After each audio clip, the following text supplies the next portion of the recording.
ignoring you. I said I'm ignoring you. Stop ignoring me! Ignoring you! What's good with y'all? As you all know, Bam Wham recently dropped some steaming-ass garbage which he considers a video. Nonetheless, I'm here to set the record straight, with facts, logic, and most importantly, consideration. Let's let it roll. Before I get into the lists, let's get our terms right. The definition of all-time greatness is the combination of a player's impact on winning, dominance over their era, individual skill, shot production, longevity, and career accomplishment. So first of all, this definition is a bit verbose. In short, we could simplify all-time greatness to quote, overall career effectiveness with competition taken into consideration. Bam Wham and I have already defined effectiveness as roughly productivity, with respect to efficiency in all aspects of basketball. Let's continue. Before we get into the main list, let's start with the honorable mentions. These people did not make the list, but will be mentioned. Princess Tom, Jordan, Brandon, Miss Double Double, and Joe. So let's assume the honorable mentions list holds 6 players. There are already many errors in this list. I would first remove Tom and replace him with Whirlwind. I would then replace Ms. Double Double with Rose. Jordan and August are almost interchangeable, so swapping the two wouldn't be within the realm of extremity. Princess should belong in the actual top 20 list and be replaced with Edgar or both. Consider the following. To start, Tom had a cool little peak, but in terms of longevity, he is trash. Tom's quote-unquote prime was only within the span of 7 games. In fact, I believe that Whirlwind's peak was better, circa Mega 3 Season 2 on Milwaukee with Princess and Ferdinand. Whirlwind has played more Tier A seasons than Tom, and Tom is inefficient. Let's take a look at some stats. In Season 6, Tom averaged 6 points a game and finished the season 11-9. So you're telling me this nigga is top 30 range but couldn't even crack more than 3 field goals on a weak-ass Western Conference? Who could this nigga possibly be losing to at this time considering there were no such thing as green games? This dude was going bucket for bucket with Vale and losing. Niggas may say, well, he played in an era which didn't favor spacing. Well, let me put his stats next to other shooting guards in the Eastern Conference. Case dismissed. Simply put, he's ass. Dog shit. He is lucky that the Eastern Conference at this time didn't record field goal percentage. But with common sense, we can infer that he was very inefficient. Y'all remember when that nigga tried to team up with Paul to get one of those phantom rings? Pathetic. Princess and Emily would never do some loser shit like that. Vale was down bad getting tapped with a 3% win rate, but never even considered doing an act so despicable. That nigga did an exhibit game with Paul, and they lost to some bots. Like the nigga is ass. Nigga would do Euro steps and travel and still miss the layup. The fact that this nigga was losing to Tier C players like Vale, Paul, and Trent is crazy as hell. Not only that, this nigga was getting flamed by Vale on them lives despite her just starting to learn English. Nigga thought he was spazzing, but mind you, whole time this nigga was saying some bullshit. Talking about some, you look like a fisherman without the beat on the tucks on the hay. Like, what the fuck? Nigga make no goddamn sense. Plus, that nigga Chin is a fucking loser. Nigga keep messaging me to join his Polar Bear Dollar Tree popcorn eating league like nigga, I'm fucking Gucci. Worried about the wrong shit, help your niggas.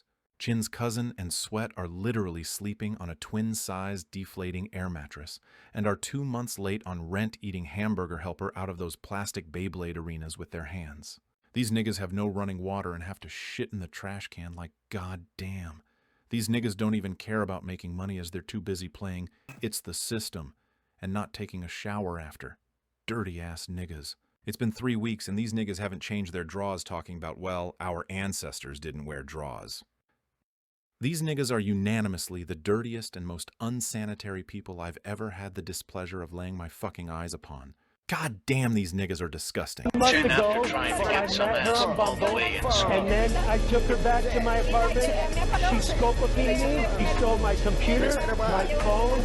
Told her. Anyways, I don't want to spend too much time on honorable mentions, but I do want to point out that if you had a Tier C to D season in the 3-on-3 era, and it wasn't your rookie to sophomore season, chances are you're not top 20. I do want to move Reggie down to honorable mentions as well.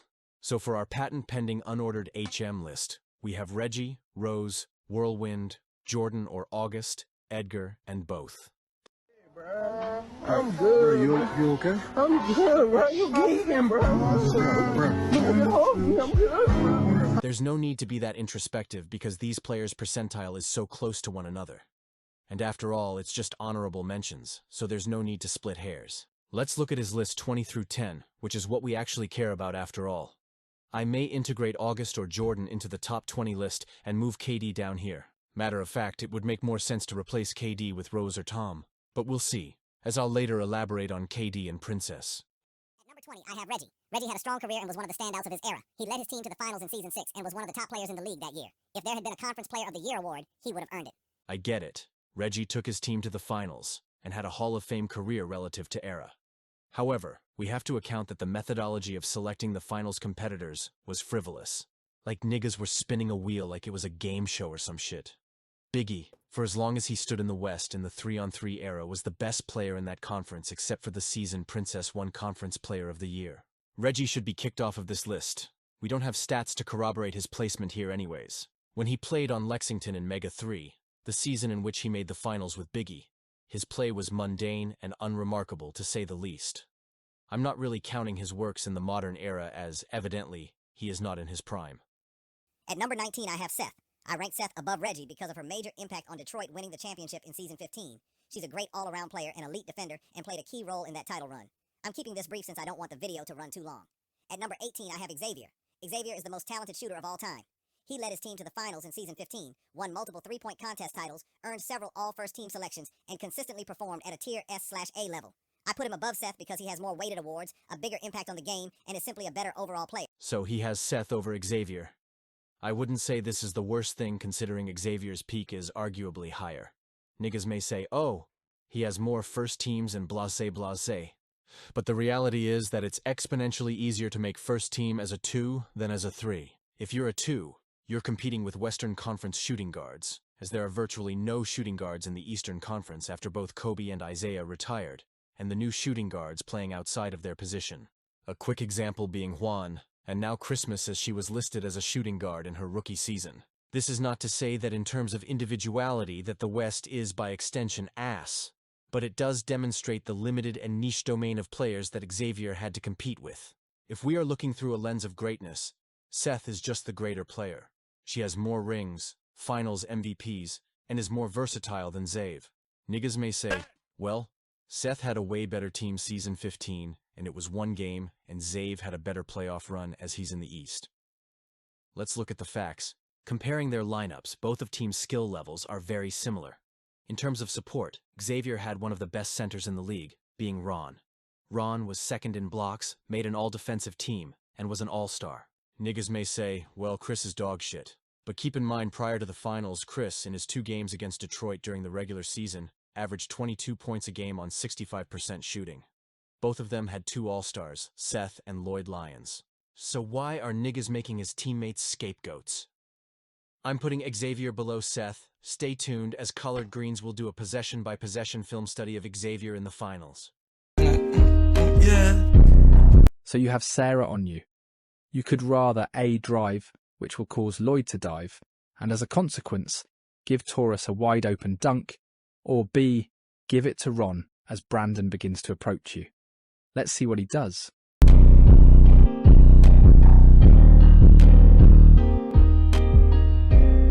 Ass. Brick. Not only is his shot selection terrible, but his decision-making, or lack thereof, is ass. Where are all of the niggas saying Xavier is a good playmaker? Fantastic. It's gonna be great and give y'all a different perspective on Zave's greatness. Let's continue.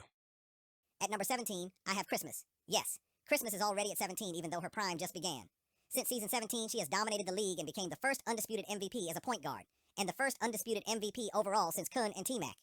In my opinion, an undisputed MVP is the most meaningful award a player can earn. That's why I have her ranked above Seth and Xavier. The thing about Bam Wham is that he doesn't account for other players' circumstances. The MVP award is one of the most overrated awards, and shouldn't make you leap into top 20. Let's look at the top 5 in MVP voting real quick. The reality is, she wasn't even top 3 league-wide Season 18. Kun was better, Griffin was better, and T-Mac was better. T-Mac and Kun got neutered, and Griffin is obviously more effective than Christmas. If an MVP makes you greater than a nigga, then that means Ms. Double Double and Rose are better than Princess. Or even a nigga like Griffin. Stats, likewise, don't always paint the full picture, and niggas need to acknowledge that. For instance, Williams had a shitty team and clenched second seed. And if niggas say Williams' teammates weren't ass, then explain to me why Utah acquired KG, Christmas, and Xavier the following season? Shit's retarded. And why do niggas not talk about the playoffs? Every single one of the aforementioned niggas had better stats in the postseason. She is a chameleon.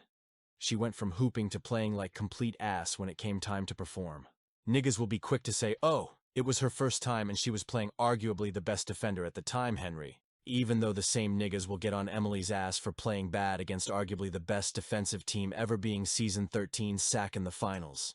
Eastern Conference double standards. Nothing new. Anyways, we will talk more about Emily later. I'm taking her off the list because it's too soon. Princess is better because she was competing to make a team against some of the greatest twos such as Kobe and Isaiah. If another nigga says, well, she didn't win it, so who cares, I'ma get to spazzing. Take into account Princess was going up against better defensive and competent teams, and her stats were still on par with these two people. Plus, she made the finals. My prediction of a Panero's rebuttal would be Griffin carried. But if we look at stats, this is not true. Princess averaged 25 points a game being Griffin's subordinate, and averaged 19 points a game against Detroit.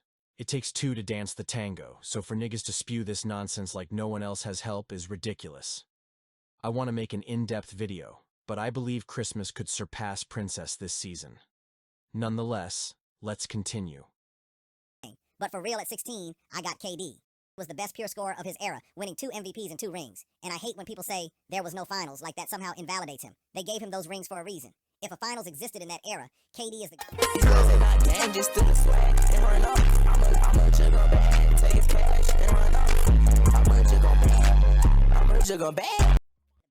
He dominated his era, and that deserves respect. KD is ass.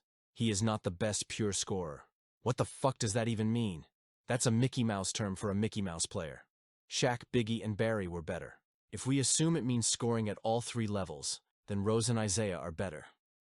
Let's look at his stats when the West got a bit better.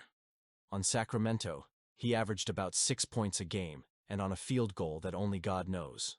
Nigga was getting tapped on those last few games on Sac and held the 11-9 record. Mind you, 2 seasons prior, he was averaging 14 points a game. Not only that, when he was with T-Mac, nigga had to sit like the good boy he is due to how much of a net negative he was. People will say he was neutered, but when you look at his stats, you see why dude had to sit down and warm the bench. Against Dallas in Mega 3, he dropped a very inefficient 30 points, shooting 2 from 11 from 3. Ass. It's so convenient that his stats in Mega 3 line up with his Sacramento stats if you were to do a per 9 or per 12. I'm sick of niggas saying if he played in the modern era, he'd be sparking that bitch. Modern era came and that nigga was throwing up some bullshit. Take this nigga off the list. He can maybe go into honorable mentions. Get the fuck up off my list. He's a phantom. At 15, I got Biggie. Yes, I'm not joking. I have Biggie at 15. A lot has changed, and there's a lot of good players on this list. Biggie was a good center for his era. He could have been higher if he didn't get bitched by every single center he went up against. Shaq, Barry, Joe, KG, Kid. He always gets little bruh by these players. Biggie is too low. Let's see who he has above him. Anyways, at 14, I got Barry. Let's talk about greatness. 39 to 1 2-season run, 2 rings, 4-time rebounding champion. Like, come on. Barry is one of the greatest centers of all time and completely dominated his era. And yes, he is better than Biggie. The nigga 39 to 1 and Biggie struggles to get a positive record. So how the fuck is the other nigga better? Let's use common fucking sense. At number 30. So you're telling me a nigga that lost to Trent, Gregorio, and let a bot drop 24 points on him is better than Biggie? Get the fuck out of here. Nigga was getting tapped by some Guatemalans. But in all seriousness, Barry is not better than Biggie. Let me explain. Since we don't have Biggie's stats, let's go tangible for tangible and use consideration. Scoring is Biggie, as he had a more prolonged scoring spree. There is not a single instance where he had a bad scoring season. Ignore these caricatures and generalizations from people like Chin and other trolls. We're acting like missing layups and dunks were idiosyncratic to only Biggie, while Shaq and Barry would miss hook shots only 2 feet from the basket all the time. In terms of rebounding, it is tied. Though people may say Barry led the league in rebounds, and Biggie has never. Barry was not by any means a spectacular rebounder that season. The only reason why he won it was due to the convenience of the amount of games played, against, mind you, the Western Conference, not due to actual prowess. In fact, centers in the West will by default have more competition. Speaking of competition, Bam Wham says that the guy with the higher record is better, but doesn't account for competition. Of course, the nigga in the East that's playing people like Paul, Vale, and Jamarian is gonna have a better record than the guy who's playing people like, I don't know, fucking Shaq. I just want y'all to use logic. If Barry is about 6'11", whilst we're in an era where centers are 7'2" and up, Big E is roughly 7'2" and weighs 340 pounds. So logically speaking, who will sustain in the modern era? This is one of the reasons why I have him over Barry. We also saw how Barry played in conjunction with T-Mac. I don't want to hear these lullabies and excuses that he got neutered. How the fuck does T-Mac have any bearing on your ability to rebound? Barry was essentially getting free eats every day until comp came. Greatness could go either way, but keep in mind both played in the Lackalade era, and the concept of green games was yet to be fathomed. I will give peak to Barry, though. But if we are speaking of overall career, as stated in the beginning by definition, would make Biggie, consequently, the greater basketball player. Keep in mind, if a nigga has Barry over Biggie, they're not stupid. This just ties back to my percentile philosophy, which states that if two players' percentile, in this case, basically tied or slight edge, are close to each other, then the two players can be interchanged. Although all lists are opinionated, I do sincerely believe, honest to goodness, that my list comes closest to objectivity. Number 13, I've got Kid. Kid is the best center of the modern era and the all-time leader in triple-doubles. He could do everything: shoot, playmate, score, rebound, and impact the game on both ends. He played a major role in every single one of his championships and was a key piece of the Phoenix dynasty. His resume is stacked: 3 rings, multiple all-first-team selections, all-offensive nods, rebounding titles, and the all-time record for triple-doubles. He's also one of the top 10 scorers in Mega 3 history. Kid is without question one of the greatest centers of all time, and I'm getting sick of niggas comparing him to Princess, like Princess's ass. Let's analyze her career. Her rewards: Conference Player of the Year and some weak-ass Western Conference rewards. Compare her reward to Kid's. It's laughable. She's ass and overrated as fuck. Hasn't accomplished anything on Hall of Fame level, and never won a main reward. Kid is not better than Biggie either. Give me a fucking break. Eastern Conference fans will be quick to bring up Kid's stats and say case dismissed, but we have to use logic and consideration because we don't have stats for the latter player. For starters, Kid is playing in the fastest-paced era, and not only that, he has always had an entourage of 2 or more Tier A or even former Tier S players. These 2 factors will lead to him being able to eat real good, as defenses in opposition have to deal with more than one threat on the floor. Not only that, until the end of Season 18, Biggie was consistently in most debaters' top 10. Kid, on the other hand, never was, and probably never will be until he decides to take lead. Let's talk about their rings. Biggie's ring is equal, or if not, slight edge with Kid's 3 rings. In Season 14, Kobe could have won without Kid. Also, his Finals MVP is Mickey as Kobe allowed him to pad. Any nigga who counts that Finals MVP is crazy. Biggie's Finals MVP is better as he came back from a 3-1 deficit. For the next 2 finals, Giannis didn't need Kid to win the finals. Look at the amount of help Kid needed to win those finals. With that said, Kid's rings don't hold up to Biggie's 1 ring. I don't want to hear centers can't lead a team in the modern era. Save the bullshit for your grandma. I'm not trying to hear all that. Kid with his speed intangibles is definitely capable of doing it. I also don't want y'all to start listing all of Kid's accolades like Biggie didn't play in the Lackalade era. I want to break down the flaws that all FBL teams show. Just because you make a team, that doesn't inherently mean you are like top 5 or even top 10. It only shows the lack of competition in your position. Consider the following. Kid, in Season 15 was competing with offensively inept centers such as Brandon, Vader, and Ron. Offense is more measurable than defense in the 5-on-5 era.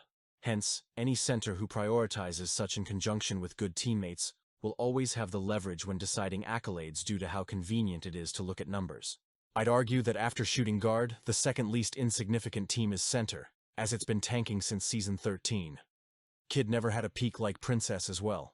Princess in her peak was up there with Kobe and Isaiah. Why are we comparing their rewards when Kid never had to compete with any centers on his tier in his prime? The only thing I can admit is that Kid has more pure skills. But let's not forget, Biggie was a top 3 scorer for his era, and once led the league in assists. So if we theoretically had Biggie stats and were to do a per 9, he would average a triple-double as well. Besides that, Kid has an advantage in rebounding and defense. Nonetheless, he has been spoiled and spoon-fed his entire career. Biggie is more mud boy, playing in one of the toughest eras. Biggie belongs over Kid, and Kid can go over Barry, so right now we're looking Gucci. I'm looking to move Princess into this list based upon my previous reasons. I have Atu.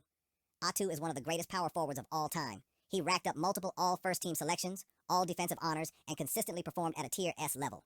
I'd also say he's the best shooting big man in history. No debate there. And honestly, with the way his career is trending, he's on track to surpass some of the players ahead of him on this list in no time. Although I do agree he is the best shooting big, and arguably one of the best Western Conference players of all time, he hasn't really accomplished much. Him making first team is also not all in all impressive as he is a power forward. Who is his comp? With that said, he has never finished top 5 in MVP votings in any given season because he loses all of his games. I think it may be fair to put Princess over all of these niggas because she has a bigger burden of performance than these big men. But I do concur that his career is trending due to him recently teaming up with Bao, Jordan, Seth, and Brandon. Let's continue. He's on track to surpass some of the players ahead of him on this list in no time. At number 11, I have Emily. Emily is the greatest Western Conference player of all time. Her peak came in seasons 13 and 14, where she played at an elite level and looked like she was on track to be a top 10 lock. She would have ranked higher, but from seasons 15 through 18, she didn't make a first or second team. And in some of those seasons, she didn't make any team at all. It's hard to play someone higher when they're not consistently competing for best point guard in the league. And while she did reach the finals in season 13, it was a sweep by, which also affects her all-time placement. Now let's get into the top 10. Emily not being top 10 despite being Bam Wham's best Western Conference player of all time is abysmal and inconceivable. I've said this and will say it again, using the same point I've used with most Western Conference greats which played in the pre-calendar era, that Emily has been playing more competition than Giannis and Henry seasons 14 and 15. Giannis in his first 4 games played Cleveland and Baltimore twice, and when he played the best team in the West being Atlanta, he didn't even win player of the game. This also occurred when he played Detroit after the All-Star break. When he played Atlanta for the second time after the break, he got outplayed by both Posey and Jesse. So his backup plan was like, oh shit, let me just abuse weak Tier C teams like Lexington as I get to verse them twice. And Cincinnati, who was 1-11 during this time. The level of competition that Giannis play is nowhere near the level that Emily had to play. As she had to play niggas like Utah twice, Los Angeles twice, Chicago with Kun, Orlando with Cash Harden twice, and Phoenix with Victor carrying Giannis 3 times. You tell me which nigga will eat better. Emily has always had a larger workload than niggas like Henry and Giannis. As much as I want to do a Henry versus Emily video, it will take so much time. I will make a separate, in-depth, Henry versus Emily video, as I think Bam Wham's system isn't yet enough to definitively decide who is the clear-cut better player. Mind you, Emily in 6 years only had 2 points less than Henry in his 12 years of playing. Emily has never had a Tier C season like Henry. Emily also never blew a 3-1 lead. Emily is more clutch, a way better shooter, and is on par with Henry in playmaking, notwithstanding her burden to score 20-plus points a game. Think about that for a second. Emily, despite her having to score at least 20 to 25 points a night, is on par with a nigga who averaged 29 assists a game at 1 point. Those are my base reasons, as of now. Unfortunately, this video is getting a bit long, so I'll elaborate more in my part 2. Here is my list 20 through 10, patent pending. This will likely change as I drop my top 10, requiring me to move niggas around the list vertically. Feel free to pause the video and take a look. Hey, fuck you, man! Who put this thing together? Think I fell in love with a chair.